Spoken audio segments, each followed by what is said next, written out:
warahmatullahi wabarakatuh. Waalaikumsalam warahmatullahi wabarakatuh. Alhamdulillahirrahmanirrahim. Waalaikumsalam. Allahumma sholli ala sayyidina Muhammad wa ala ali sayyidina Muhammad. Kita bersyukur pada Allah pada pagi hari ini, hari Selasa 13 Oktober 2020, kita bisa bertemu tatap muka. Insya Allah kita akan membahas kajian terkait evaluasi 7 bulan pandemi urgensi intervensi non-farmasi. Dan marilah para peserta semua kita buka dengan lafaz basmalah. Bismillahirrahmanirrahim. Perkenalkan, saya Agung Nugroho yang akan memoderatori kegiatan kita pada pagi hari ini. Insya Allah Idastok pada pagi hari ini akan berjalan selama kurang lebih 60 menit. Nanti akan dimulai menit pertama pemaparan oleh pemateri kita yang alhamdulillah sudah hadir. Ini ada Mbak Meli Triana Devi, dan yang kedua oleh Mas Fajri Azhari di 15 menit kedua, dan nanti setelah itu kami akan persilakan kepada teman-teman media maupun peserta umum lainnya untuk bisa melakukan tanya jawab. Baik, sekilas tentang IDS. IDS adalah lembaga penelitian non-nirlaba, dan kita juga tidak memihak kepada salah satu pihak manapun. Kita mencoba untuk objektif dan netral, dan sebagai diketahui juga saat ini masih berada di bawah naungan Dompet Duafa, Lembaga Amil Zakat Dompet Duafa. Dan kajian ini adalah bagian dari upaya kita untuk bisa memberikan kontribusi, gitu, memberikan evaluasi, memberikan kajian-kajian yang positif, yang bisa memberikan saran kepada pemerintah maupun pihak lainnya. Dan semoga kajian ini bisa bermanfaat, bukan cuma untuk pemerintah, terutama juga untuk masyarakat Indonesia pada umumnya. Terima kasih sekali lagi kepada rekan-rekan media yang sudah hadir. Langsung saja kita akan mendengarkan paparan yang pertama yang akan disampaikan oleh Mbak Meli Triana Devi. Beliau merupakan peneliti di IDS Dompet Duafa ini. Pada Mbak Meli, kami persilakan.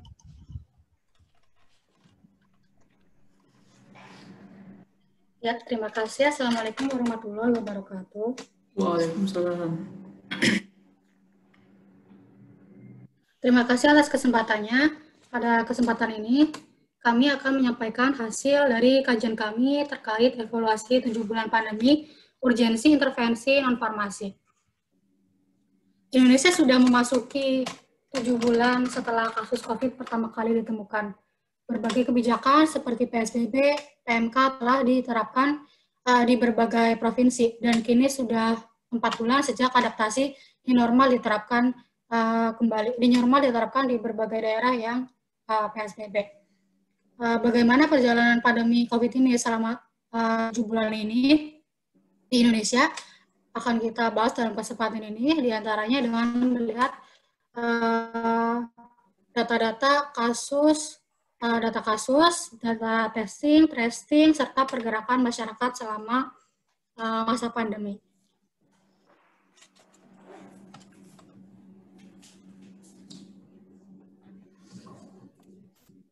Yang pertama,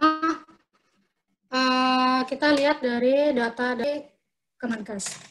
Berdasarkan dari data dari Kemenkes ini, pada awal Oktober, kasus positif COVID telah menembus angka 300.000. Dan kasus hariannya masih di kisaran 3.000 sampai 4.000 yang masih cukup tinggi. Jumlah kasus terkonfirmasi pada 5 Oktober ini mencapai 307.120 dengan kasus harian mencapai 3.622. jumlah kematian mencapai 11 ribuan dengan case fatality rate atau jumlah kematian per total kasus mencapai 3,66% dan jumlah kasus sembuh sudah mencapai 200.000. Setelah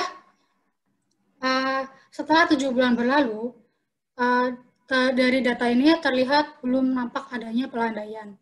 Gelombang pertama masih belum selesai juga. Puncak kurva masih belum terlihat.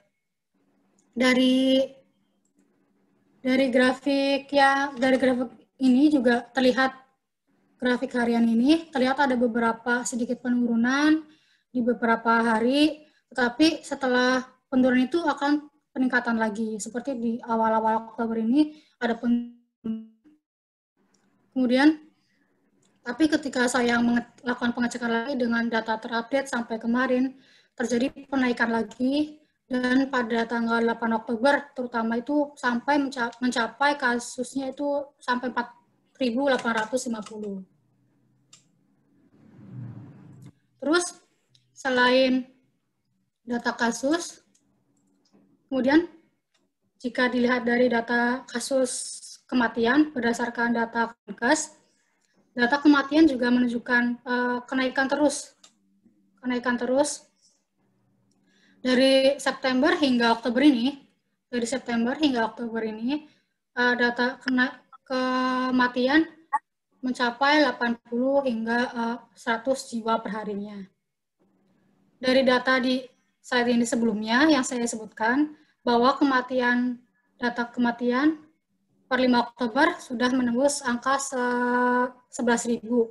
Meskipun case fatality rate-nya menurun, yakni pada bulan April 2020 itu sekitar 9%, dan kini di bulan ini, Oktober, sudah mencapai 3%. Namun tingkat penyebaran yang masih tinggi, angka kematian akan terus meningkat. Selain itu, ada beberapa hal juga yang perlu dikhawatirkan. Kematian yang data yang resmi yang dilaporkan ini sangat mungkin lebih rendah dari angka kenyataannya. Seperti di Jakarta, angka pemakaman untuk jenazah umum dengan Provinsi September yang mencapai angka 30-60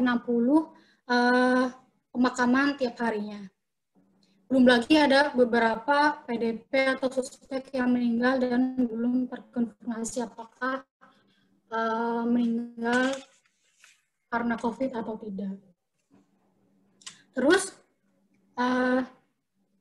tambahan untuk DKI Jakarta juga di data pada tanggal 25 September 2020, ketika jumlah kematian resmi di situs COVID pusat itu 1.661 kasus, di saat yang sama jumlah pemakaman dengan protap COVID-19 mencapai 6.248 kasus, atau hampir 4 kali lipat lebih tinggi dari data resminya.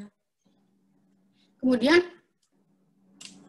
selain data kematian, kita bisa melihat data positivity rate.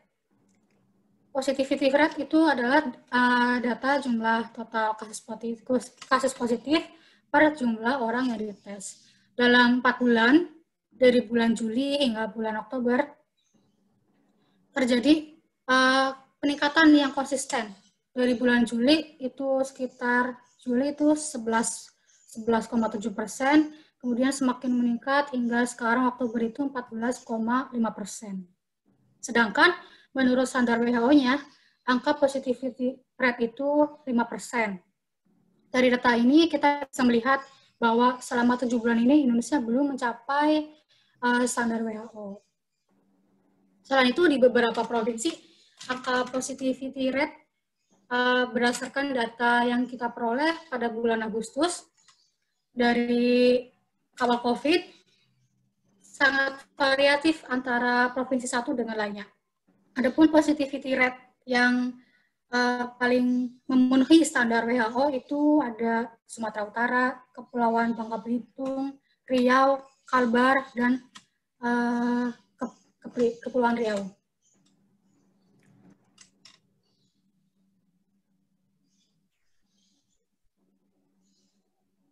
Kemudian dengan standar positivity rate yang belum sesuai dengan standar WHO itu, maka pengendalian transmisi COVID sangat mengkhawatirkan dan menunjukkan tanda-tanda yang semakin tidak terkendali.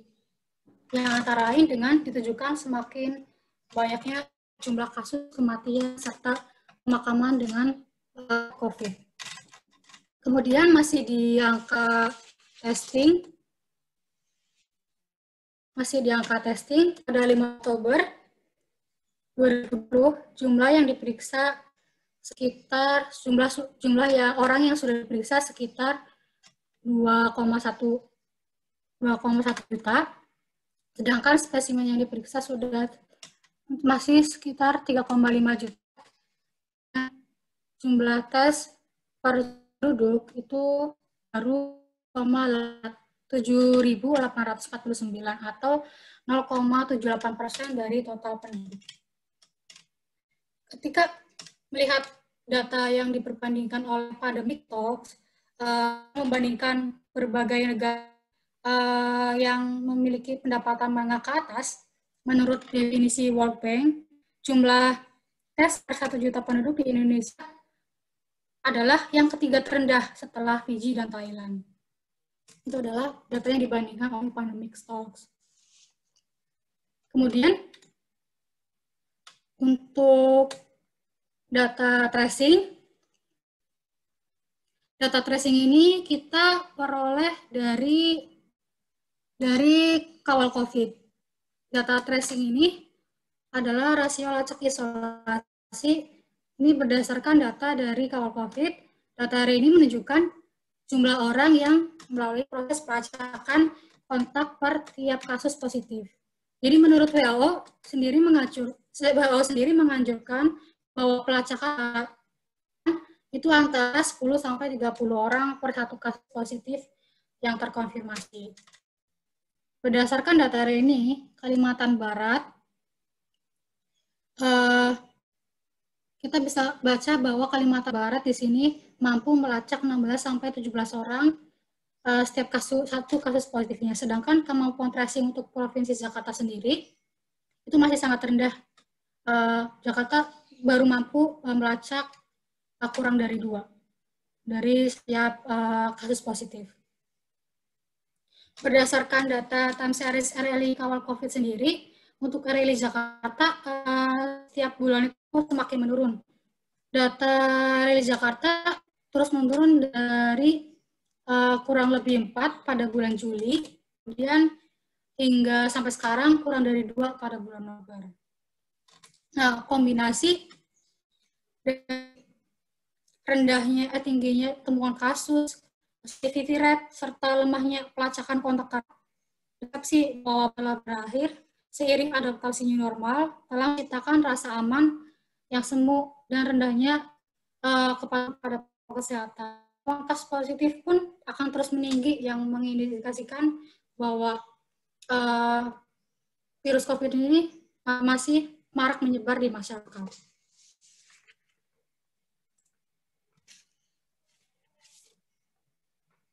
Kemudian, selain melihat data dari pusat, dan ini saya juga melihat beberapa perbedaan. Ini data kita peroleh dari kawal COVID-19 yang kita akses pada 5 Oktober 2020. Terdapat perbedaan antara data pusat dan daerah. Daerah ini mereka melakukan secara manual penginputan di situs-situs provinsi dan kabupaten atau kota. Pencatatan ini yang dilakukan secara manual oleh kawal COVID menunjukkan adanya perbedaan jumlah antara data pusat dan data situs daerah yang selisihnya cukup besar pada 5 Oktober ini. Untuk kasus positif itu selisihnya mencapai 1.600. Itu 4.000 kasus sembuh. Dan untuk kasus meninggal ini mencapai 900. Dan perbedaan di tiap provinsi kita bisa lihat di grafik ini, itu paling tinggi perbedaan antara kasus data pusat dan daerah itu ada di Jawa Tengah dan di Jawa Barat. Ini kenapa adanya perbedaan ini sebenarnya sudah terjadi dari sejak pertama kali pandemi ini ada, sejak pertama kali kasus ditemukan, namun pandemi ini kan sudah 7 bulan, tapi sampai sekarang data antara pusat daerah masih saja tidak sinkron. Seharusnya pencatatan ini sudah lebih diperbaiki dan lebih efisien lagi.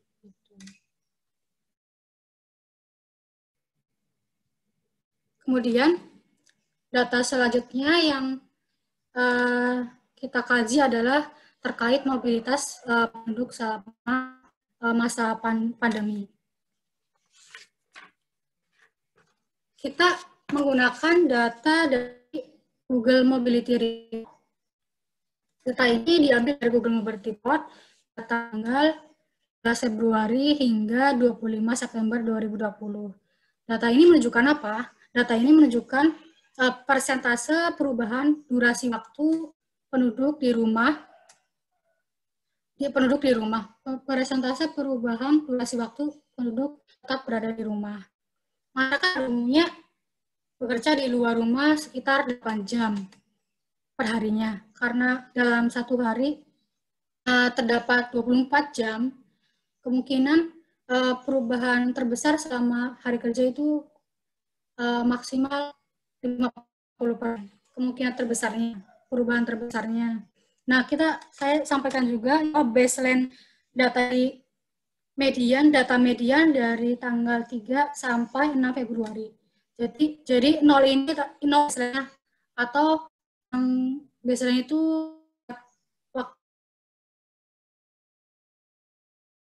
yaitu pada bulan Januari dan Februari, pada kisaran waktu ini.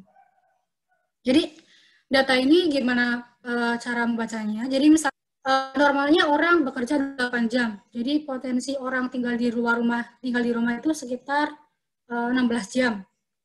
Kemudian karena COVID, jadi orang tetap di rumah selama 24 jam. Ini yang menyebabkan perubahan durasi penduduk di rumah itu 50%. Kalau mereka misalnya stay-nya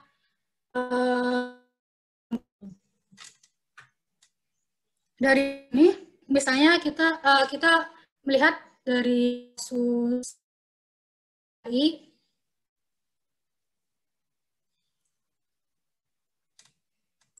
ya di Jakarta, kemudian pada 25 September ini misalnya data yang terakhir, persentase perubahan dari rumah sekitar 20%.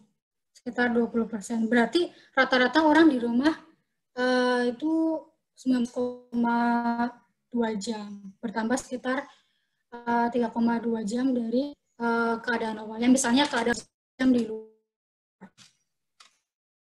Kemudian dari grafik ini lihat ada PSBB terhadap mobilitas masyarakat. Terlihat PSBB ini sangat berdampak pada lamanya masyarakat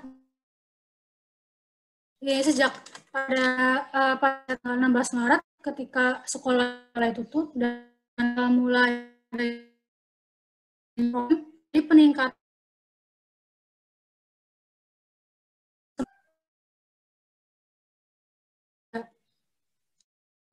lalu ini semakin meningkat lagi dan tetap karena ini masih PSBB.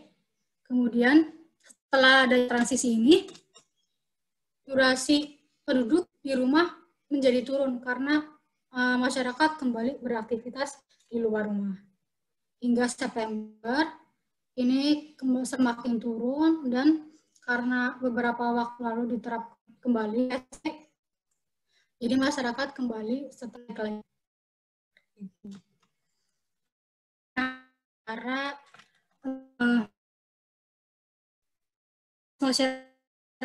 peningkatan durasi ini dengan kasus positif harian. ya tidak dapat dilihat pada juga, melainkan dampaknya akan muncul atau datang dari virus itu sendiri. Kita bisa melihat di bulan apa masa hampir tinggal di rumah waktu normalnya, dari durasi normalnya itu sekitar mungkin 20 jam lebih itu tinggal di rumah. Terlihat kurun kasus positif harian masih cukup tinggi di bulan Juni. Jadi di April, terus di Mei dan Juni itu di sini masih landai kasus. Kemudian ketika mulai transisi, kurva peningkatan kasus harian makin naik tajam hingga bulan September.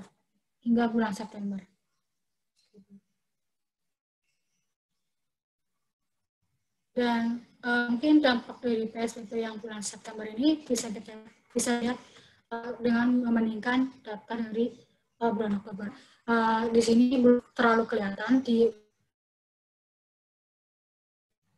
Kemudian untuk selanjutnya pembatasan sosial untuk mengendalikan pandemi di Provinsi Jawa Timur. Ini sama saja banyak mulai durasi penduduk tinggal di rumah itu sejak 16 Maret atau sebelumnya semakin meningkat presentasi. Kemudian puncaknya itu ketika PSBB Surabaya Raya. Nah, kemudian semakin menurun setelah diterapkan adaptasi new normal. Nah, ini persentase perubahannya itu cuma sampai 20%, sedangkan Jakarta di sini ada yang sampai 30 lebih. Apa berbeda karena di sini kalau Jakarta PS-nya total satu provinsi, kalau di sini cuma hasilnya saja. Jadi nggak semua kabupaten kota melakukan PSBB. Kemudian kita lihat bagaimana dengan kurva kasusnya. PSBB ini satu bulan itu ada penurunan kasus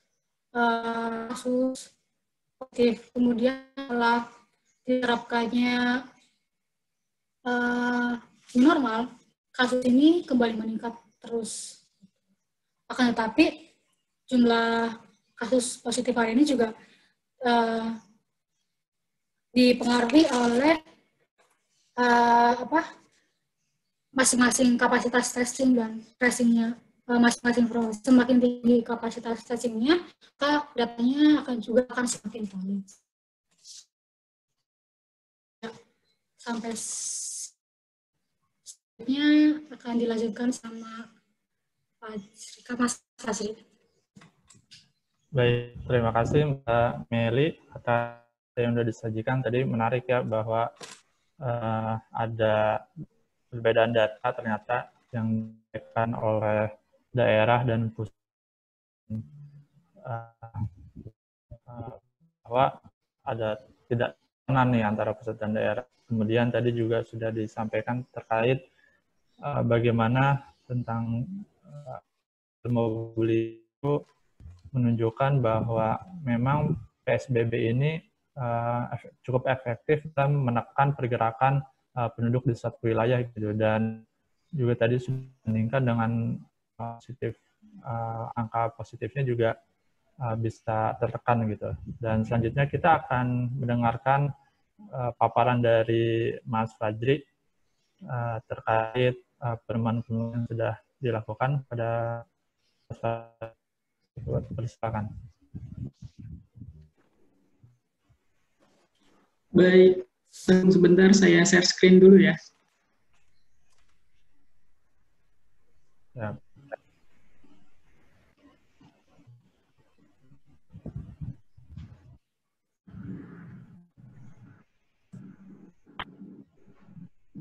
Oke, udah kelihatan ya? Tes suaranya jelas? Baik. Terima kasih Mas Agung sebelumnya.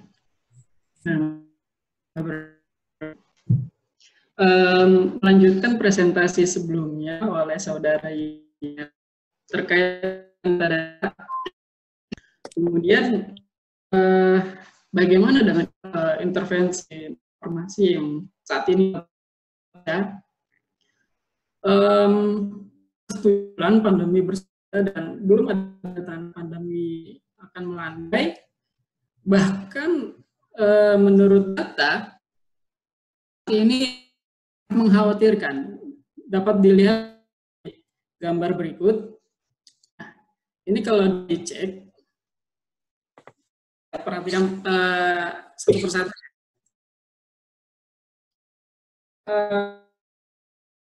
Diumumkan oleh Pak Presiden sejak 2 Maret ya, 3 Maret, itu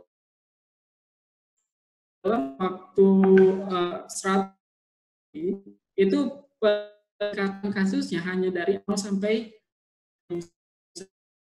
yang deteksi. Kemudian berjalannya waktu dengan akumulasi dari kasus yang teridentifikasi positif COVID pada 50.000 berikutnya, ternyata ada penambahan ya, peningkatan akselerasi harinya, di mana dari 115 itu meningkat tajam sekali dari 115 ke 32 hari dalam penemuan kasus di 50.000 sampai 100.000 kasus berikutnya.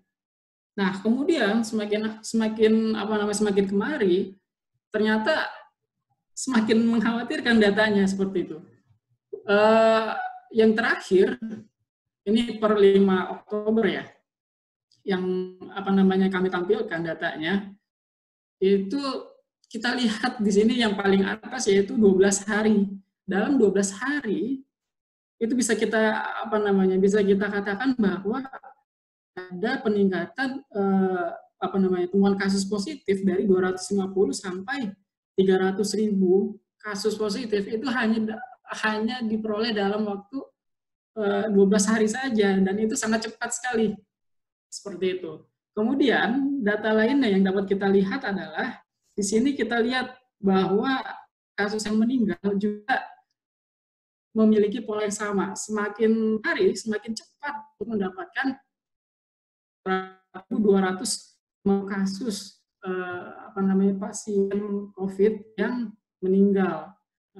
Walaupun yang tadi disebutkan oleh sekali, CFR kita memang meningkatkan kasus teridentifikasi COVID yang meninggal itu semakin hari semakin tinggi gitu, semakin cepat. Dalam waktu 19 hari saja itu bisa mencapai 9.000 sampai 11.250 kasus yang meninggal.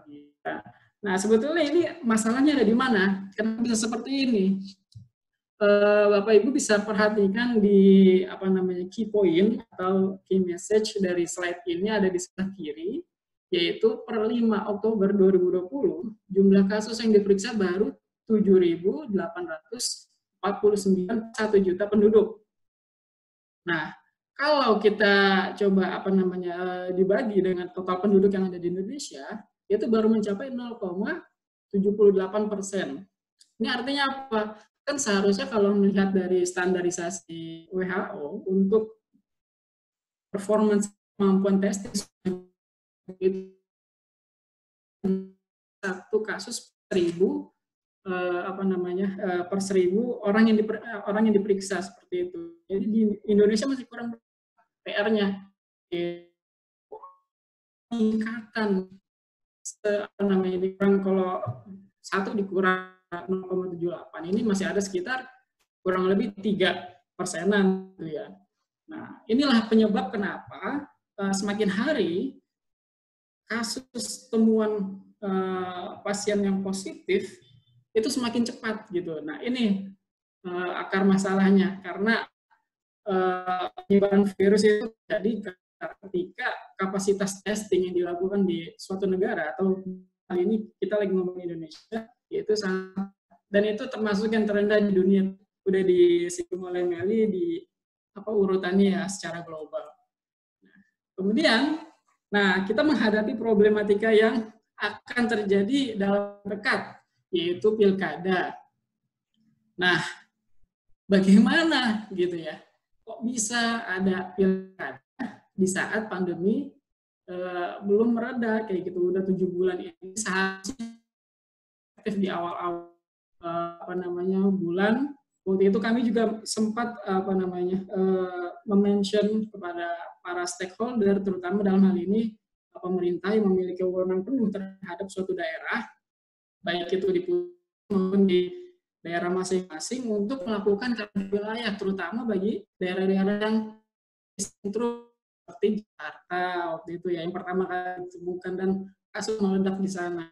Tapi itu nggak diindahkan karena banyak pertimbangan yang masih dipikirkan pemerintah baik di pusat ataupun di daerah untuk meminimalisir kerugian ekonomi yang diakibatkan dari tersebut untuk melakukan karantina wilayah. Seharusnya karantina wilayah itu bisa dilakukan dalam Undang-Undang Kekarantinaan Kesehatan nomor 6 tahun 2008 tur di situ, dan ada ibaratnya hukumnya itu ada di sana. Nah, itu tidak ada karena pemerintah punya pertimbangan yang lain.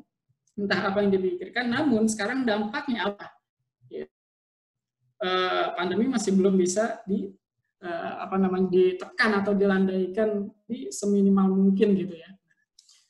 Terus bagaimana dengan pilkada nanti? Jelas ini merupakan potensi yang harus menjadi perhatian serius bagi siapapun, terutama bagi pemerintah, karena ini memang hajatnya pemerintah dan masyarakat kita juga sebagai orang yang memiliki hak konstitusi ya untuk memilih. Namun dalam hal ini mesti ada pertimbangan yang perlu diperhatikan baik-baik, karena langsung maka akan terjadi pergerakan penduduk secara masif dan intensif, dan itu akan memperbesar peluang suatu daerah atau terdampak dari nanti hasilnya bagaimana. Yang jelas ancaman eskalasi peningkatan kasus pada klaster rumah tangga, karena kan pilkada atau pemungutan suara itu akan dilakukan per RT atau RW seperti itu. Nah, untuk melakukan simulasi, kami dari IDEAS mencoba untuk memformulasikan 2 variabel yang kami sebut dalam hal ini indeks interaksi dan mobilitas sosial. Nah, dalam indeks ini kami melalui himpun dari bahwa Kota Depok, Tangsel, dan Bandung merupakan kota yang paling rawan karena memiliki indeks interaksi dan mobilitas sosial yang tinggi. Seperti itu. Untuk indeks interaksi ini diukur melalui jumlah penduduk dan ukuran populasi suatu daerah. Dan untuk mobilitas sosial itu dipengaruhi oleh tingkat mobilitas atau pergerakan suatu melalui data yang di BPS ya. Nah, lalu yang kedua itu adalah indeks keterpaparan eksternal. Nah, keterpaparan eksternal ini kita formulasi kepemilikan sumber daya alam yang ada di suatu daerah dan ketertarikan masyarakat untuk mengunjungi suatu daerah melalui ketersediaan sumber peralatan dan makanan ya, kalau nggak salah. Nah, di sini kita bisa melihat Kota Medan, Kabupaten Bandung, dan Kota Surakarta merupakan daerah yang paling rawan dan terancam gitu untuk melaksanakan nanti pesta demokrasi kita, ini perlu perhatian serius bagi warga dan khusus pemerintah seperti itu, karena ancaman peningkatan eskalasi klaster rumah tangga. Nah, berikutnya tentang PSBB. Hanya PSBB yang dilakukan pemerintah dalam hal menekan laju pertumbuhan kasus positif secara melalui skala yang besarnya seperti itu. Nah, kalau kita lihat berdasarkan timeline intervensi kebijakan yang dilakukan oleh pemerintah DKI, dalam hal ini Pemprov-nya, itu menerapkan PSBB yang pertama sekitar bulan April, setelah menetapkan status darurat di bulan Maret ya, di bulan sebelumnya, kasusnya cenderung relatif kecil gitu ya, hanya di bawah 200-an kasus. Ya, dalam untuk penemuan kasus hariannya itu hanya di bawah 200, paling tinggi 200 gitu, 200 kasus. Nah, itu merupakan tanda yang baik sebetulnya ketika pemerintah tahu bahwa kebijakan PSBB ini cukup efektif, namun belum cukup untuk mengendalikan pandemi secara secara keseluruhan seperti itu, karena angkanya masih cukup tinggi. Karena kan kita juga bisa tingkat penularannya atau angka penularan reproduksi angka reproduksi dasar, Nah, itu. Kemudian PSBB yang pertama diikuti dengan 2 kali perpanjangan PSBB yang menunjukkan data bahwa ini kebijakannya cukup berhasil seperti itu. Nah, kemudian melangkah yaitu dengan transisi. Ini sebetulnya dalam istilah umumnya adalah new normal, karena udah ada pembatasan sosial seperti itu. Ada protokol kesehatan yang dilakukan oleh individu masing-masing. Ya, ketika melakukan PSBB transisi, ternyata lonjakan sangat drastis dan nggak terkendali dalam hal ini dengan PSBB transisi, yaitu dengan adanya lonjakan 7.000 18.000 ya kasus baru selama PSBB transisi yang pertama. Seperti itu. Nah, melanjut ke PSBB transisi kedua, semakin mengganas, semakin tidak terkendali seperti layaknya nggak terkontrol ada di mana. Seperti itu. Terus daerah-daerah mana saja yang rawan, itu ditemukan 25.000 kasus baru. Nah, kenapa kita mengambil contoh DKI? Karena DKI merupakan satu-satunya provinsi yang bukan salah-satunya, sudah ada sekitar 4-5 provinsi di Indonesia yang sudah memenuhi kriteria prasyarat untuk melakukan uji testing seperti itu. Kalau standarnya WHO kan itu 1/1000 penduduk yang di testing ya, yang di itu. Nah, itu kasusnya meningkat tajam sampai ke angka 25.000. Angka kumulatif ya sejak perpanjangan PSBB transisi yang kedua. Seperti itu. Kalau kita bandingkan dengan PSBB pertama, bukan PSBB transisi, ini terjadi lonjakan hampir udah melebihi 7 kali lipat dari angka kumulatif kasus di era PSBB. Seperti itu. Artinya di sini pemerintah ada kekeliruan di mana saat menerapkan PSBB transisi yang harapannya kasus sudah terkendali, waktu itu argumennya ternyata faktanya tidak. Berdasarkan data kami menemukan bahwa sangat mengkhawatirkan itu, sehingga pada awal bulan September itu Pemprov DKI mengeluarkan kebijakan rem darurat seperti itu, atau emergency brake policy. Nah, dari kebijakan tersebut cukup cukup efektif gitu ya dalam menekan kasus.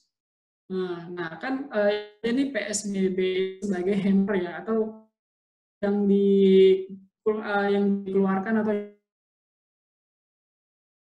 agar tidak terlalu tajam drastis seperti itu yang terjadi pada saat PSBB transisi yang kedua dengan 25.000 kasus baru. Lalu ini kalau kita lihat perkembangan terakhir untuk DKI belum lama, beberapa hari yang lalu telah mengeluarkan lagi PSBB transisi. Kembali lagi ke PSBB transisi. Merasa bahwa kasus sudah mulai kalau kasus aktif hariannya itu masih ada 200-an kasus. Ini kan ironis gitu ya, ketika yang dianggap PSBB kebijakan darurat itu cukup efektif, namun angka kasus harian masih tetap tinggi, itu langsung melakukan PSBB transisi lagi. Artinya di sini ada potensi untuk peningkatan kasus harian seperti terjadi pada PSBB transisi yang pertama ataupun yang kedua. Ada tanda-tanda yang membuktikan bahwa kasus akan turun. Seperti itu poinnya. Terakhir,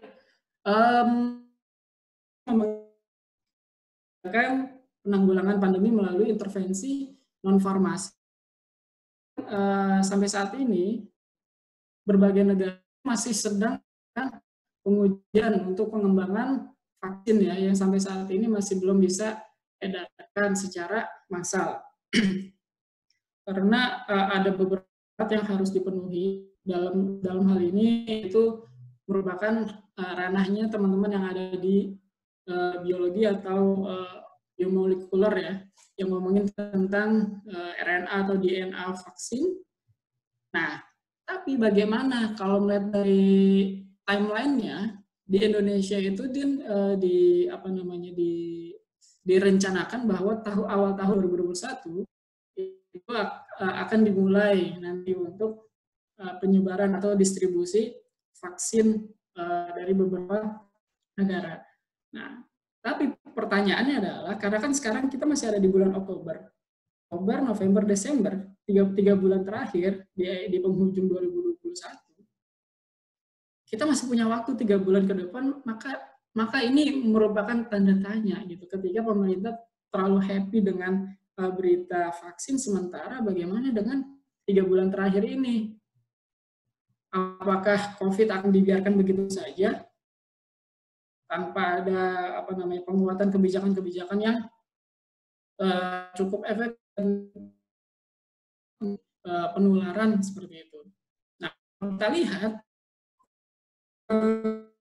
yang dilakukan oleh beberapa peneliti di luar, bahwa kita cukup mengakui bahwa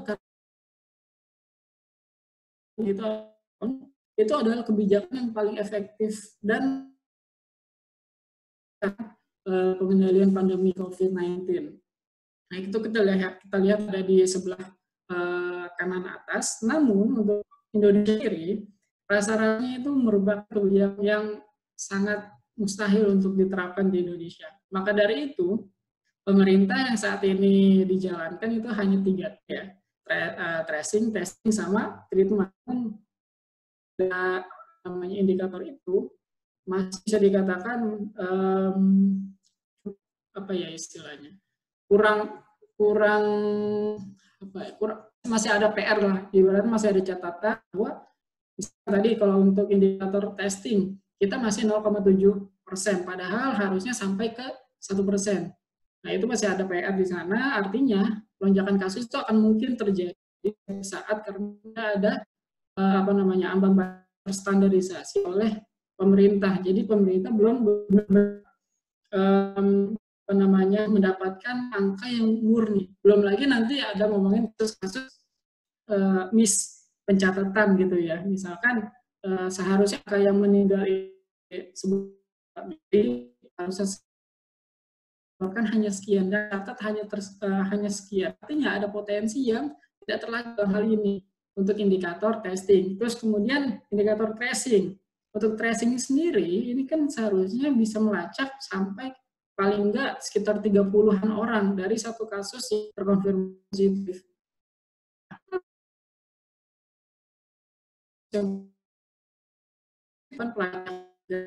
Sekitar di bawah 10 orang gitu.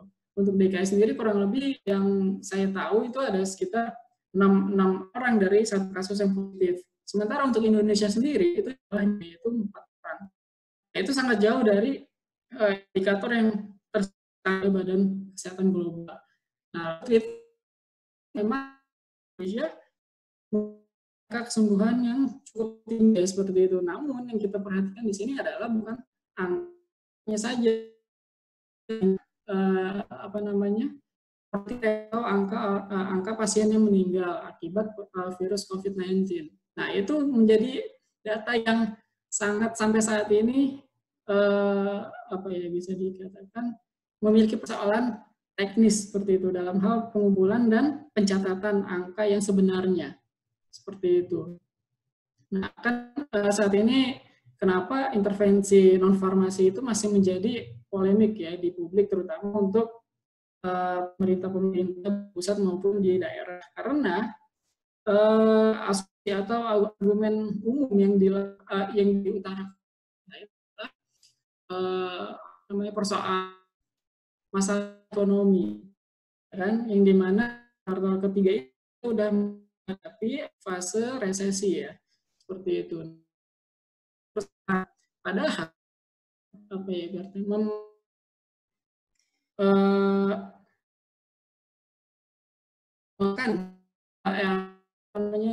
faktor ekonomi dibanding kesehatan ini masih melandai, itu merupakan sesat pikir. Itu sesuatu yang keliru seharusnya yang dilakukan oleh pemerintah saat ini. Setengah hati dalam hal ini pengendalian pandemi. Nah, ini kalau kita lihat pemeriksaan masih sangat rendah, kemudian karantina kasus dan isolasi suspek juga rendah, karena tidak semua kasus yang positif COVID itu teridentifikasi oleh tim medis seperti itu.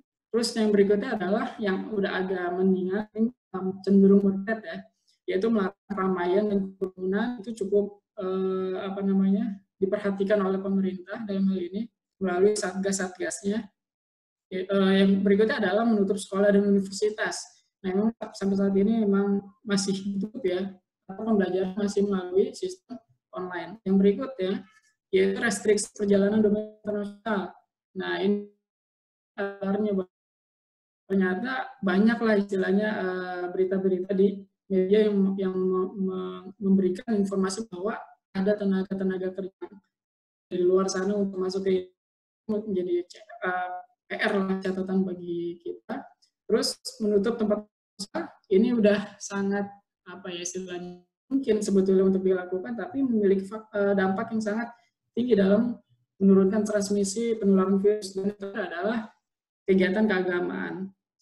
Terlepas dari wilayah yang memang dari awal udah nggak dipilih oleh Indonesia, namun memiliki dampak yang sangat tinggi dalam transmisi virus seperti itu. Terima kasih dari saya. Assalamualaikum warahmatullahi wabarakatuh.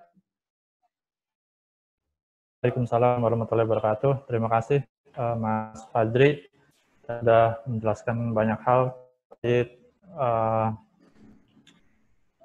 bagaimana evaluasi di pandemi di Indonesia ini, dan bisa kita lihat tadi bahwa intervensi pemerintah melalui PSBB transisi di masa pandemi yang sedang naik-naiknya ini justru kurang efektif karena nilai angka kasus ini tetap naik, dan juga disampaikan bahwa intervensi non farmasi yang dilakukan oleh pemerintah terkait mengatasi angka positif yang naik, dan pertanyaan pemerintah untuk media.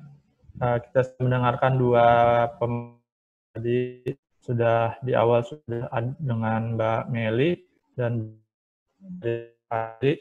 Sekarang saya persilakan kepada rekan-rekan media maupun peserta lainnya untuk bisa bertanya. Silakan bisa menuliskan di kolom chat atau bisa raise hand untuk bertanya langsung.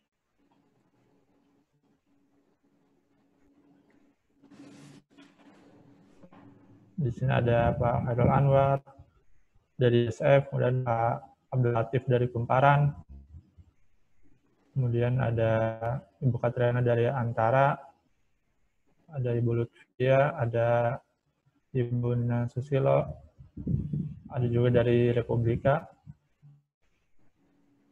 Kami persilakan jika ada yang ingin ditanyakan.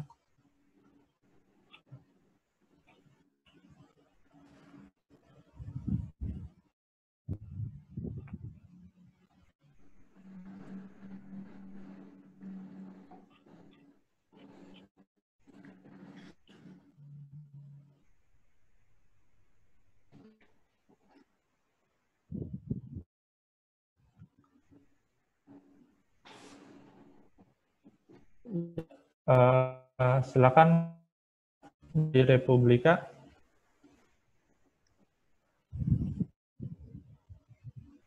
Ibu Leni Sawati. Iya, selamat pagi. Saya Leni dari Republika. Maaf saya tadi terlambat, cuman mau minta komentarnya aja mengenai PSBB transisi ini yang dipandang oleh IDS tidak kurang karena jadi ledakan kasus seperti PSBB transisi yang lama. Nah, sementara pilkada nanti juga akan diselenggarakan Desember nanti ya. Nah, yang mau saya tanyakan, terkesan sih seperti euforia.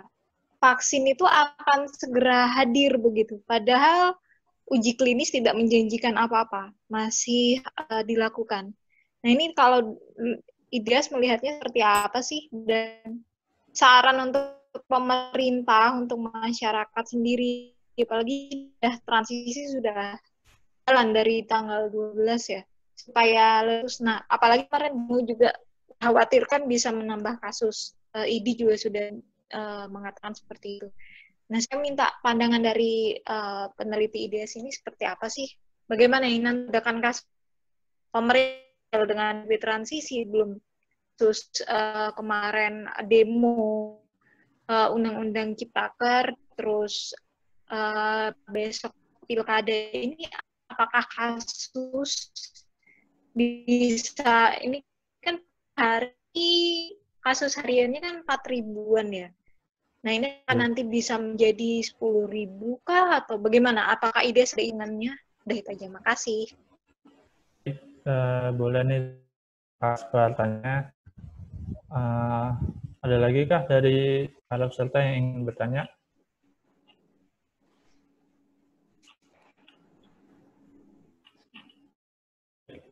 Sambil menunggu yang lain bertanya, mungkin bisa dijawab oleh Mas Fajri atau Mbak Bri di pertanyaan yang ini. Saya ulang lagi bahwa pandangan teman-teman peneliti di IDS ini terkait angka lonjakan mungkin bakalan terjadi karena vaksin yang disediakan pemerintah pun belum teruji secara klinis, kemudian kita segera menghadapi pilkada dan kemarin dan sampai hari ini itu demo masih berlangsung gitu. Mungkin bisa disampaikan bagaimana dan saya persilakan.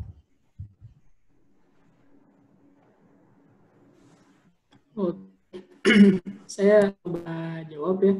Nanti kalau kurang bisa ditambahkan oleh Meli. Pertama terkait dengan vaksin. Itu sebetulnya udah apa istilahnya penggiringan opini yang bias kognitif bahwa vaksin ketika nanti sudah ada maka COVID selesai gitu ya. Itu sebetulnya keliru banget ya, karena saat ini sejumlah atau negara-negara di dunia itu memang masih melakukan uji klinis gitu atau enggak pengembangan beberapa vaksin. Kita ketahui bahwa di Indonesia itu 4 jenis vaksin berdasarkan kerjasama oleh beberapa negara, yaitu yang pertama vaksin Indonesia dengan Uni Emirat Arab yang disepakati bulan lalu, yaitu dengan G42 Healthcare-nya bahwa udah melakukan uji coba sekitar 22.000 orang. Namun sampai saat ini masih belum ada perkembangan signifikan. Vaksin Indonesia Korsel, South Korea, dengan yang melahirkan vaksin GX19 ya. Uji tahap pertama pada 1 September. Terus diperkirakan juga bisa buat secara massal katanya. Pada vaksin ini juga menggunakan DNA dari gen SARS-CoV-19 ya, yang tujuannya untuk merangsang respon lintas tubuh tahun depan. Nah, yang vaksin Indonesia dengan yaitu kan Sinovac-nya ya, target produksi tahun 2020 datang yang direncanakan oleh tim nasional percepatan vaksin oleh pemerintah pusat. Nah, yang terakhir itu adalah vaksin merah yang merupakan kerjasama antara universitas di Indonesia dengan lembaga men. Vaksin itu sudah mencapai progres hingga 40%. Atau kuartal bulan lalu ya. Rencananya akan diproduksi massal oleh BUMN, yaitu yang dalam hal ini terlibat adalah Bio Farma, yaitu pada pertengahan 2021. Artinya, paling itu tahun 2021 dengan yang perjanjian kerjasama oleh China pertama. Nah, tapi sebetulnya setelah vaksin nanti ada apa? Gitu setelah vaksin terus selesai. Beyond vaksinnya ini bagaimana? Yaitu informasi kesehatan yang dipublikasiin oleh Center of Vaccine dan Immunology di Universitas Georgia disebutkan kalau ada kemungkinan vaksin tahap awal ini yang nanti akan diedarkan per Januari 2021 nggak begitu efektif karena cara kerjanya juga tidak serta menghentikan virus memasuki tubuh, melainkan memicu respon kekebalan tubuh seseorang gitu untuk mencegah seseorang mengembangkan penyakit COVID seperti itu. Apa? Menurut data kesehatan yang dipublikasikan UC Health itu disebutkan bahwa vaksin ini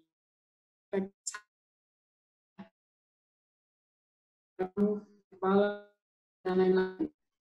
Nah, tapi sejauh ini belum bisa dipastikan bahwa jangka waktu bertahannya vaksin itu kapan seperti itu, berapa lama. Orang yang divaksin virus COVID ini bisa tetap jatuh sakit, tapi dengan gejala yang lebih ringan seperti itu.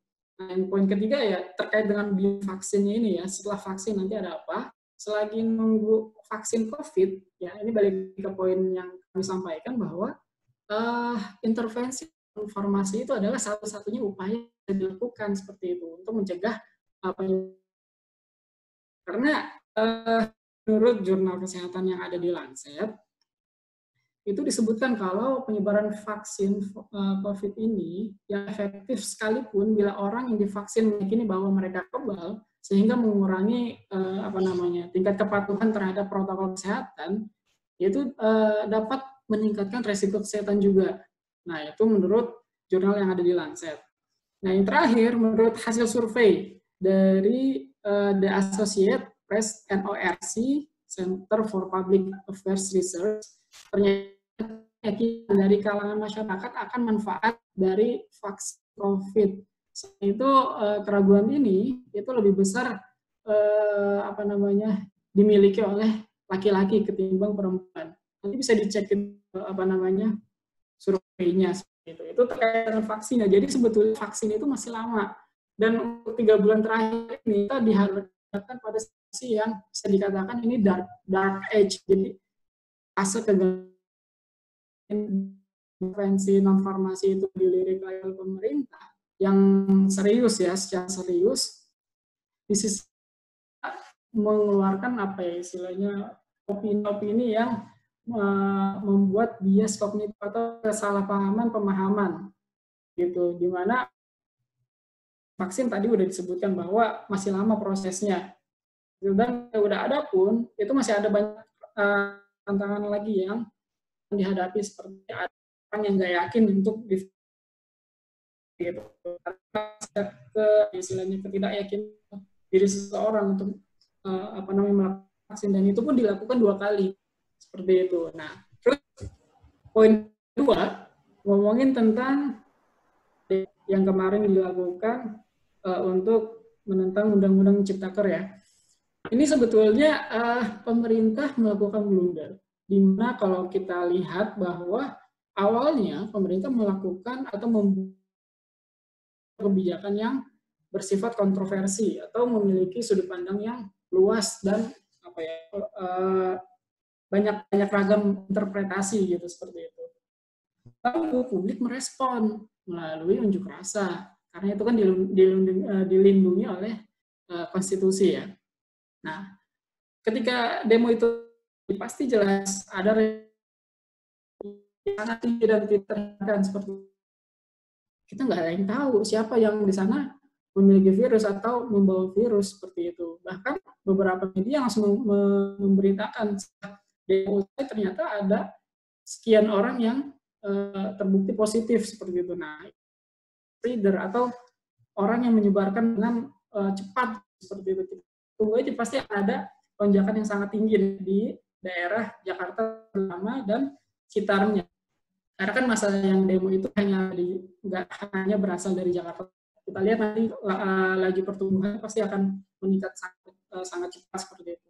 Nah, itu pasti akan melonjakkan kasus baru, jelas gitu. Jadi sekarang pemerintah melakukan, terutama pemerintah di daerah ya, yang ada di Jakarta, Banten, sama Jawa Barat, masih kekeh dengan PSBM-nya atau PSBB transisi seperti itu. Nah, artinya di situ kan virus juga akan nggak terkendali nanti ke depannya, dan akhirnya apakah mungkin lagi pemerintah melakukan kebijakan darurat yang kedua? Sangat mungkin. Jika kasus itu semakin tidak terkendalinya masyarakat seperti itu. Nah, pada akhirnya apabila nanti kebijakan rem darurat ditarik lagi, maka pergerakan mobil itu akan terbatas pastinya ya, karena itu sangat berkaitan erat dan ujung-ujungnya akan merugikan secara ekonomi lagi seperti itu.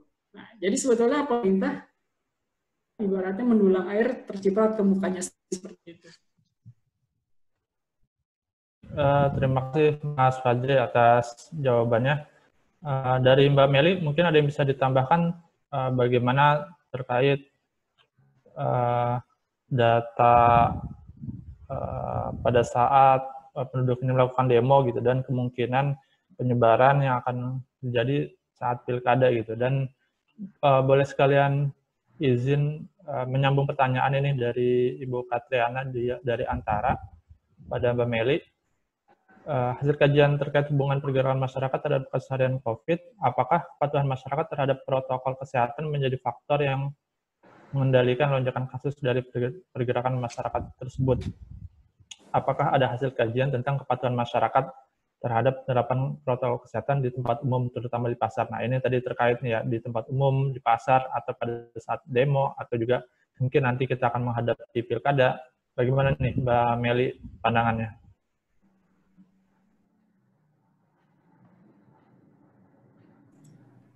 Ya, jadi ini saya mau menambahkan dulu yang terkait demo itu. Jadi yang pertama itu kan demo dalam satu wilayah dalam yang lama gitu kan, itu sangat potensinya sangat besar untuk transmisi virus. Nah, tadi juga apakah gimana perhitungnya, apakah bisa melakukan perhitungan gitu kan tadi. Nah, untuk simulasi sendiri kita belum melakukan simulasi bagaimana dampaknya demo ini terhadap jumlah kasus corona, jumlah kasus COVID-19 ini. Nah, akan tetapi kita bisa melihat mungkin bisa dari simulasi, beberapa simulasi dari perkiraan potensinya dari penularan COVID itu bisa pakai data untuk mengalihkan berapa jumlah orang yang tertular virus dengan mengecek di web masing-masing provinsi itu, terus itu mempunyai reproduksi efektif virus itu waktu itu berapa, kemudian jumlah kalau kita punya data jumlah massa itu berapa, sama positivity rate pada waktu itu provinsi itu berapa gitu. Itu kemungkinan bisa dilakukan simulasi seperti itu untuk untuk menghitung potensi penyebaran COVID di masa demo itu sendiri. Terus apa tadi?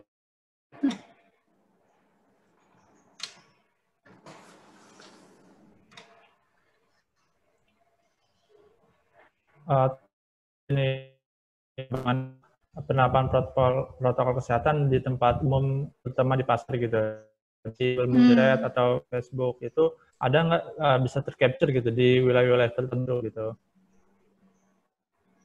Untuk Google sendiri, wilayah pasar ini masuk ada di grocery dan farmasi. Tapi untuk pasar, apakah ini pasar tradisional atau apakah pasar modern, ini pasar apa? Jadi di Google sendiri sebenarnya udah ada 5 kategori ya. Kategori tempat ada ruang jauh,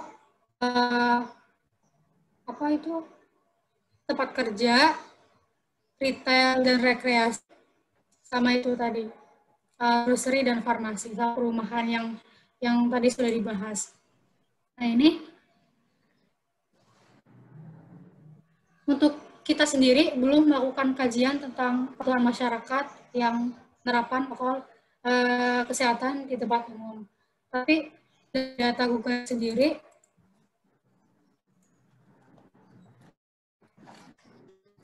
selain dari data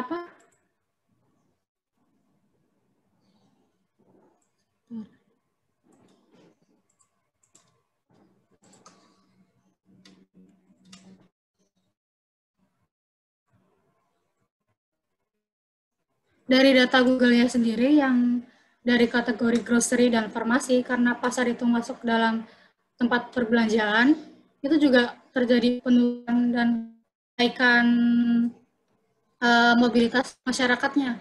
Pada saat Maret ini juga terjadi penurunan mobilitas di situ.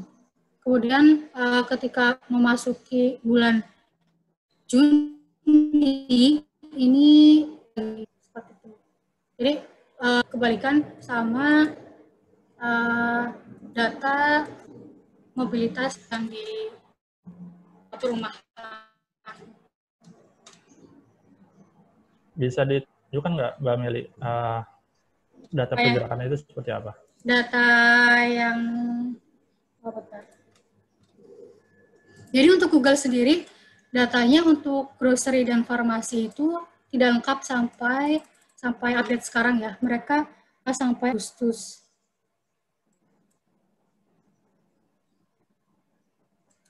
Bentar.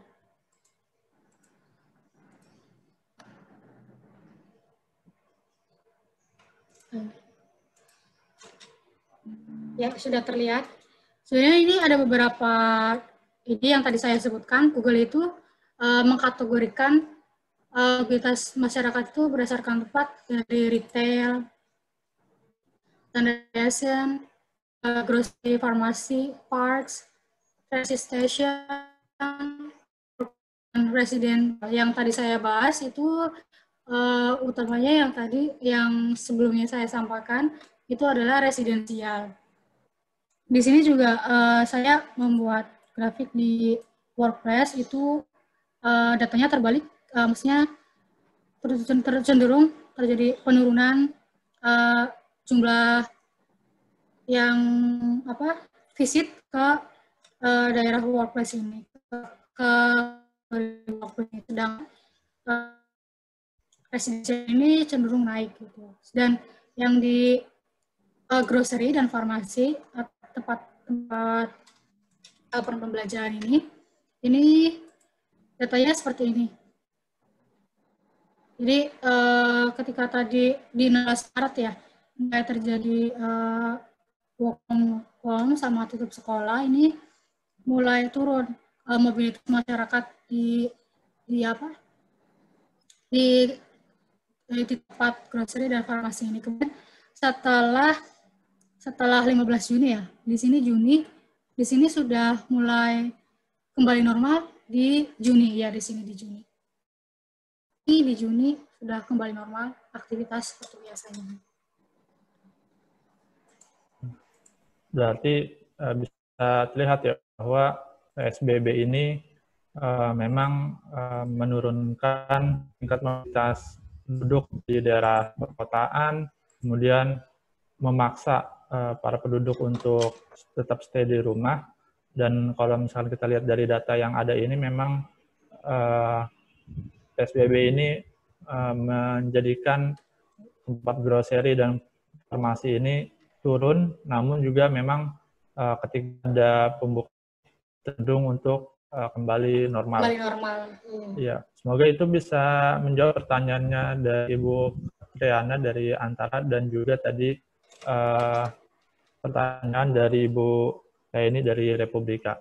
Kemudian ada pertanyaan lagi dari Ibu Nia Susilo kepada teman-teman IDS. Selain PSBB, apa intervensi non-farmasi yang bisa dilakukan? Sebab pemerintah beralasan PSBB menurunkan pergerakan ekonomi dan dikhawatirkan mengakibatkan resesi gitu. Dan memang seperti kita tahu gitu, lapor Kementerian Keuangan Indonesia sudah berada di minus ekonominya, dan Mas Fadil dan Mbak Meli, apakah intervensi non-farmasi apalagi yang harus dilakukan oleh pemerintah, dan bagaimana juga agar ekonomi Indonesia juga diselamatkan? Silakan Mas Meli. Baik, saya coba izin menjawab ya. Di Ina Susilo terkait dengan kebijakan intervensi non-farmasi, dalam hal ini PSBB yang dijadikan sebagai kambing hitam ya, atau alat pemerintah terkait dengan dampak ekonomi dari diterapkannya PSBB itu sendiri. Jadi pertama kalau di awal kita lihat kebijakan PSBB kan dikeluarkan oleh pemerintah pusat melalui PP 21 ya, PSBB. Namun kalau kita lihat lagi, PSBB itu adalah intervensi terendah gitu ya, dalam konteks untuk menekan laju pertumbuhan kasus yang dalam skala besar seperti itu. Karena kita nggak bicara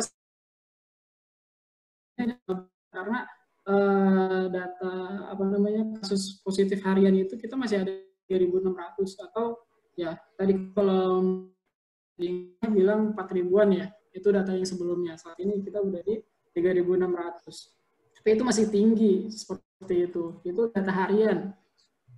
Nah, terus kalau kita kembali ke slide yang terakhir tadi, sebetulnya PSBB itu bisa dikatakan ya untuk saat ini itu nggak banyak mengatur tentang mobilitas ini, terkait dengan yang transisinya ya saat ini yang diterapkan.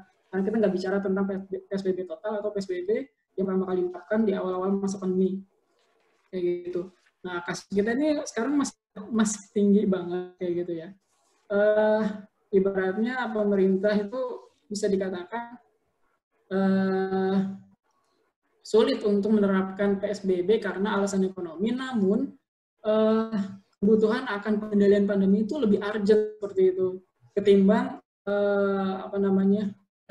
penyelamatan ekonomi, karena dampak ekonomi itu diakibatkan dari pandemi yang nggak terkendali ini seperti itu. Karena pandemi terkendali, virus menyebar di mana-mana, nggak teridentifikasinya kasus yang underreporting atau underreported, itu mengakibatkan ilusi atau rasa aman yang semu gitu di masyarakat. Karena masyarakat itu kan punya pertimbangan psikologis sendiri, misalkan belum ada kasus nih di daerahnya dia kayak gitu. Terus yang kedua, kalau ngomongin tentang PSBB transisi itu kan yang paling banyak itu adalah pakai masker, jaga jarak, sama cuci tangan. Nah itu sebetulnya udah ada survei yang melakukan dari BPS, itu disebutkan bahwa dalam survei tersebut ini terkait dengan tingkat kepatuhan protokol kesehatan ya per 7-14 September. BPS merilis data bahwa data memakai masker itu yang paling tinggi yaitu sekitar 90%. Itu sudah dilakukan oleh masyarakat. Namun yang paling sulit itu adalah menjaga jarak. Itu yang menjadi PR banget ya. Paling berat itu adalah menjaga jarak minimal 1 meter, itu sulit untuk diterapkan di masyarakat kita. Sampai saat ini surveinya mengatakan bahwa menjaga jarak itu yang paling rendah dibandingkan yang lain. Yang lain itu apa aja? Yang ibarat saya ya, misalkan yang pertama memakai masker itu yang paling tinggi, yang kedua yang tertinggi itu adalah mencuci tangan cukup tinggi, yaitu berada di kisaran 80%. Terus menggunakan hand sanitizer atau mencuci tangan itu hampir sama, datanya mirip-mirip. Yang berikutnya adalah yang agak terendah itu adalah menghindari kerumunan. Nah itu yang dimaksud dengan kalau misalkan konsep main kita dengan sangat sulit untuk menghindari kerumunan, lagi jaga jarak seperti itu. Maka dari itu ini merupakan blunder terbesar yang dilakukan oleh pemerintah Indonesia di saat pandemi masih jauh dari mereda atau masih tinggi banget angka-angka kasus hariannya ini seperti itu. Nah itu yang menjadi pertanyaan sebetulnya yang istilahnya, kenapa pemerintah malah justru menyalahkan PSBB padahal mereka sendiri yang menawarkan itu. Sementara kalau kita bandingkan dengan daerah lain atau negara-negara tertentu, itu kalau memang nggak mau PSBB ya swab testnya itu dibanyakin, itu dilakukan secara massal seperti itu. Nah itu dua hal yang saat ini Indonesia nggak bisa dua-duanya, bisa swab test atau tes PCR secara massal, yaitu yang awal pernah Indonesia mencanangkan untuk melakukan drive-thru test, yaitu tes swab menggunakan mobil atau kendaraan pribadi. Tapi alatnya waktu itu terbatas, pengen impor dari Korea Selatan, sementara Korea Selatan juga membutuhkan itu. Nah waktu itu Korea Selatan memang udah benar-benar mempelajari COVID ini udah jauh-jauh hari sebelumnya saat SARS-CoV ya, yang dulu gitu, yang sebelum di 2005-an kalau nggak salah. Nah itu mereka udah mempersiapkan diri dengan baik bahwa negara ini harus kuat melakukan swab test. Nah setelah itu ketika udah tahu nih kontak tracing-nya bagus, kemudian testingnya juga tinggi, bahkan melebihi standar dunia manapun, karena itu yang Korea Selatan ada yang pertama kali melakukan itu, mereka aman, mereka bisa melakukan aktivitas di luar ruangan, namun protokol kesehatan juga terjaga. Terus ngomong masker misalnya, untuk masker sendiri Indonesia itu bisa kebijakannya bukan penggunaan masker yang ada dalam untuk melakukan protokol kesehatan yang baik dan benar. Pertama, masker itu yang pertama kali dikeluarkan kebijakannya hanya digunakan oleh petugas medis atau orang-orang, itu yang pertama kali dikeluarkan oleh pemerintah kampanyenya. Kemudian dirubah lagi, yaitu kan melibatkan masker itu digunakan juga kepada orang-orang yang beresiko yang ada di lapangan, seperti orang-orang yang bertugas di administrasi atau kantor-kantor tertentu seperti itu. Nah kemudian berubah lagi maskernya, bahwa masker scuba itu ternyata bisa nembus virus, sementara terlanjur orang di mana-mana udah melakukan produksi massal masker scuba itu ya, yang harganya murah tapi tembus virus. Terus pemerintah melakukan masker SNI. Nah ini yang menjadi blunder yang berikutnya. Masker SNI itu apa? Yaitu masker yang terstandarisasi oleh pemerintah. Terus bagaimana masyarakat bisa menjangkau itu? Bayar. Nah di saat krisis seperti ini masyarakat diminta bayar, maka yang terjadi adalah apa? Pelanggaran protokol kesehatan. Nah, ketika pelanggaran protokol kesehatan itu terjadi di mana-mana, walaupun tadi ya, kalau menurut surveinya BPS, masker itu paling tinggi penggunaannya, kepatuhan protokolnya, tapi kita lihat apakah masker yang digunakan betul-betul masker yang terstandarisasi. Kalau menurut versi pemerintah itu harusnya SNI, atau enggak, seperti itu. Terus kedua, bagaimana daya beli masyarakat terhadap masker? Jangan kan untuk beli masker, untuk sehari-hari aja, untuk kebutuhan makan minum belum tentu, apalagi orang-orang yang miskin. Ini nyambung dengan isu lockdown, bahwa WHO nggak menyarankan bahwa untuk mengendalikan pandemi harus dengan lockdown, tapi itu adalah sebetulnya narasi yang belum utuh kayak gitu, bahwa WHO sebetulnya enggak ibaratnya bukan benar-benar nggak menyarankan lockdown, tapi lockdown itu dilakukan ketika skala virus yang menyebar di masyarakat ini udah sangat besar dan nggak terkendali. Nah, itu yang menjadi alasan kenapa Indonesia sampai saat ini merasa bahwa virus ini terkendali, kapasitas kesehatan kita masih cukup, maka belum diperlukan untuk melakukan karantina wilayah. Tapi virus beredar di masyarakat. Artinya masyarakat menjadi korban sebetulnya dalam hal ini. Kenapa pemerintah menyalahkan PSBB sebagai faktor utama dari meruginya ekonomi di Indonesia. Padahal di dunia juga sama. Semua negara itu sedang terdampak. Faktor ekonomi menjadi korban dari adanya pandemi ini memang udah nggak terhindarkan, karena pandemi itu menyebar di awal bulan Maret, yang Indonesia sering banget melakukan istilahnya komedi gitu ya dari pejabat-pejabat publiknya melalui unggahan bahwa COVID nggak akan masuk ke Indonesia, itu sangat salah besar. Itu mengakibatkan kesalahan fatal di saat ini setelah 7 bulan pandemi. Baik, terima kasih Mas Fajri atas jawabannya dan juga tadi Mbak Meli. Bagi rekan media atau peserta lainnya yang ingin bertanya, kami persilahkan 1 atau 2 pertanyaan lagi. Mungkin masih ada yang ingin ditanyakan.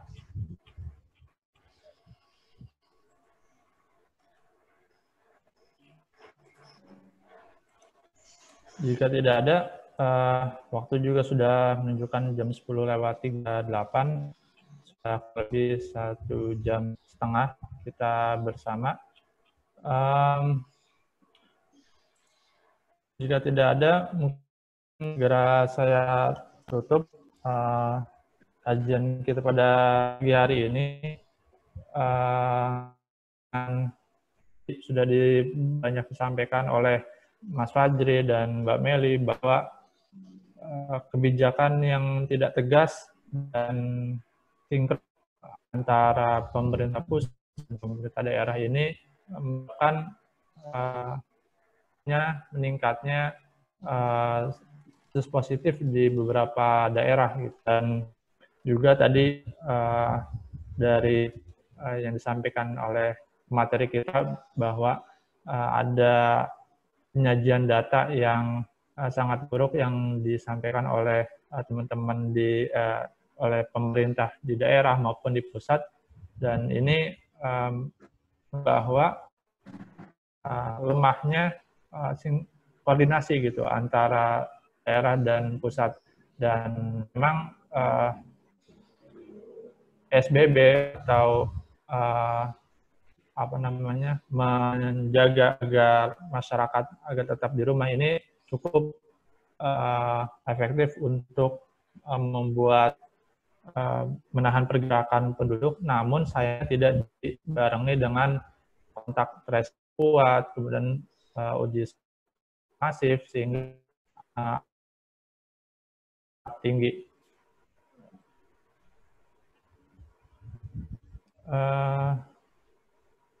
Baik.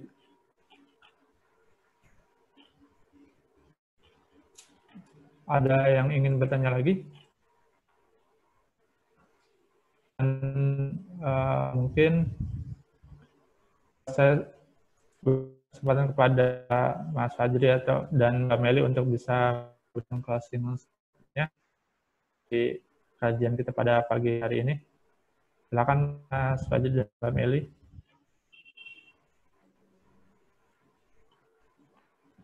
Silakan Mbak Meli duluan.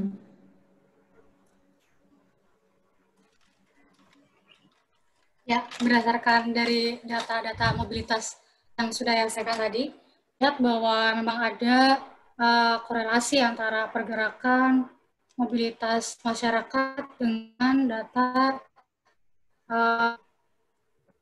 konfirmasi positif. Maka dari itu sudah seharusnya memang mobilitas masyarakat ini harus ditekan untuk menekan pandemi ini semakin meningkat.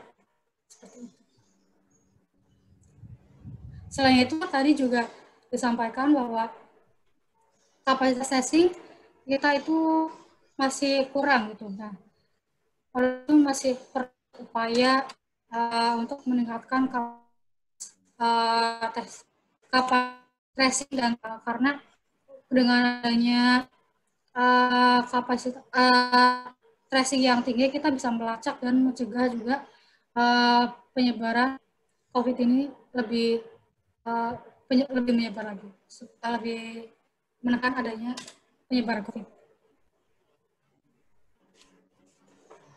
Ya, cukup.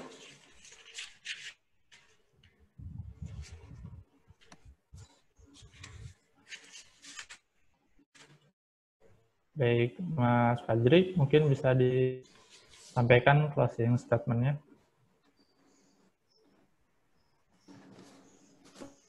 COVID ini memiliki dampak yang luas, nggak cuma sektor kesehatan yang terdampak. Itu ekonomi dan sosial.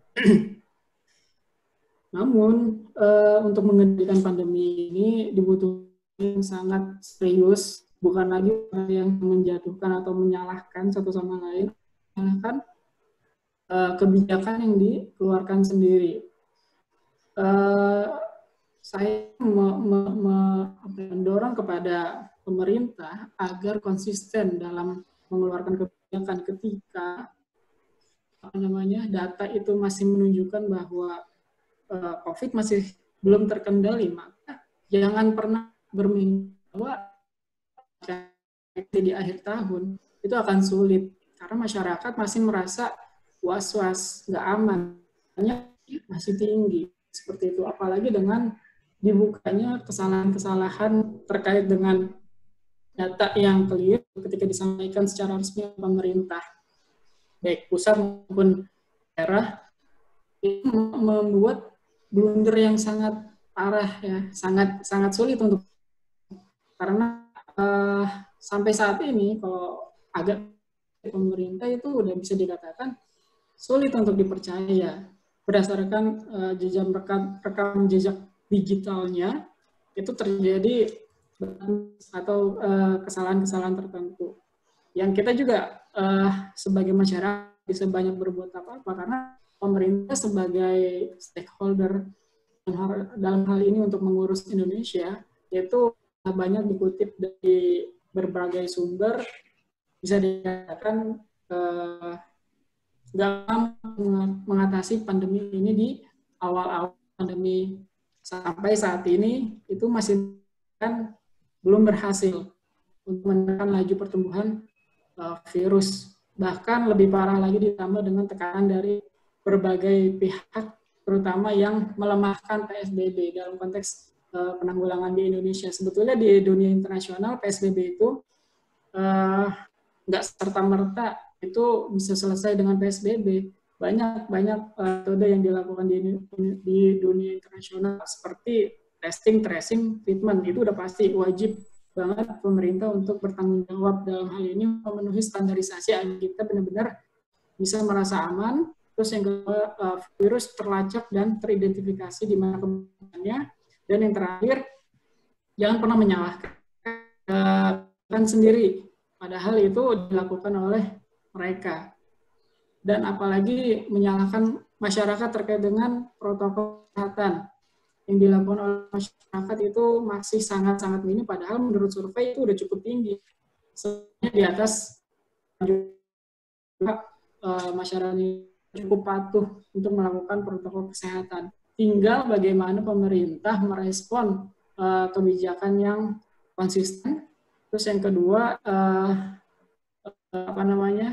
sadar betul bahwa data itu bukan sekedar data, tapi ada nyawa di balik data tersebut, terutama angka kematian. Jangan pernah dipermainkan yang harusnya dirilis berapa, tapi ditutupi atau dikurangi berapa. Itu kan menjadi sesuatu yang kurang baik gitu di hadapan publik jika ada miss data seperti itu. Terima kasih. Baik, terima kasih Mas Fajri dan Mbak Meli atas paparan yang sudah disampaikan, juga tadi jawaban-jawaban yang sudah disampaikan. Lagi terima kasih juga kepada rekan-rekan media yang sudah hadir di Zoom ini. Insya Allah kita akan bertemu lagi di desktop selanjutnya dan ide selanjutnya. Dan saya Agung Nugroho selaku moderator, mohon maaf jika ada kesalahan atau kekurangan dalam membawakan acara ini. Dan bagi rekan-rekan yang ingin mendownload materi bisa dilihat di chat sudah disampaikannya dan juga bisa di-download. Dan bagi yang ingin menghubungi pembicara langsung juga kami persilakan. Kita tutup lafaz hamdalah, alhamdulillahirrahmanirrahim. Selagi mohon maaf, sampai bertemu di desktop selanjutnya. Assalamualaikum warahmatullahi wabarakatuh. Wabarakatuh.